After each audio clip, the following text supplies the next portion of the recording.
let me, Mr. Garg, ask you this question. And, this has again created a lot of stir on social media because the finance minister in his speech spoke about cryptocurrencies.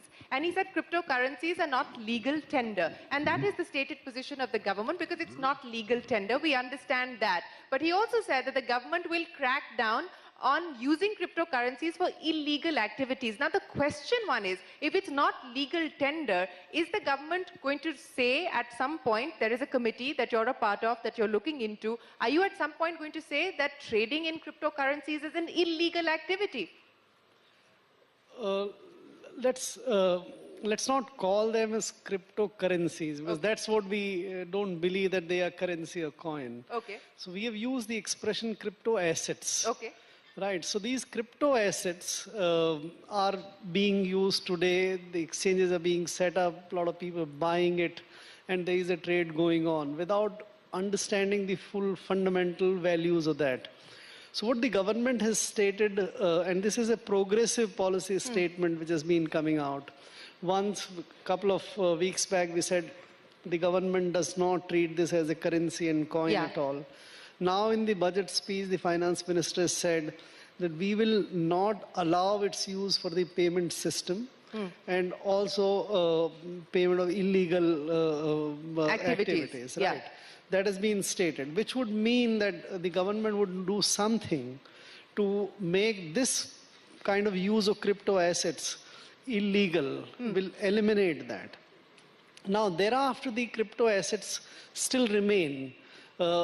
People may view, some people may find value in crypto assets still, despite there not being any fundamental value there for many others.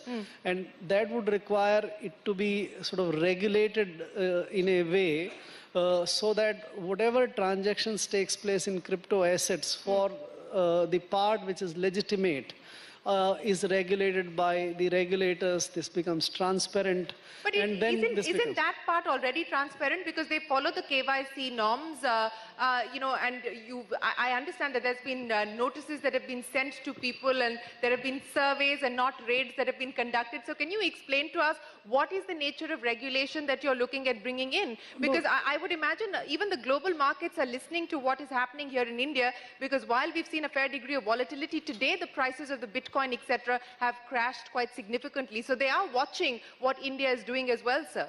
So the exchanges which are being set up currently are not the regulated exchanges.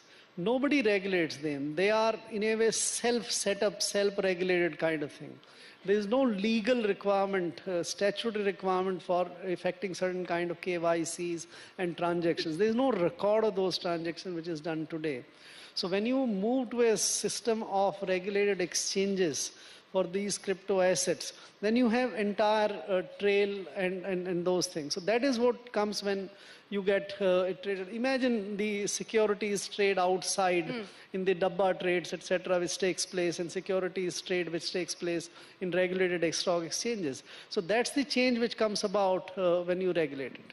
Okay, so when can we expect the committee to finalize its recommendations? Because there was a previous committee as well which put out its recommendations, which was never made public. So when can we expect regulation on this front? We hope now that within this financial year, the committee would finalize its recommendations, and then it would require legal changes, it would require regulatory assignment to be made, which regulator would do it. So all which regulator will do it, sir? So let us see, let's wait for that recommendations to emerge in the government decisions. But certainly there would be a regulator who would regulate. Okay.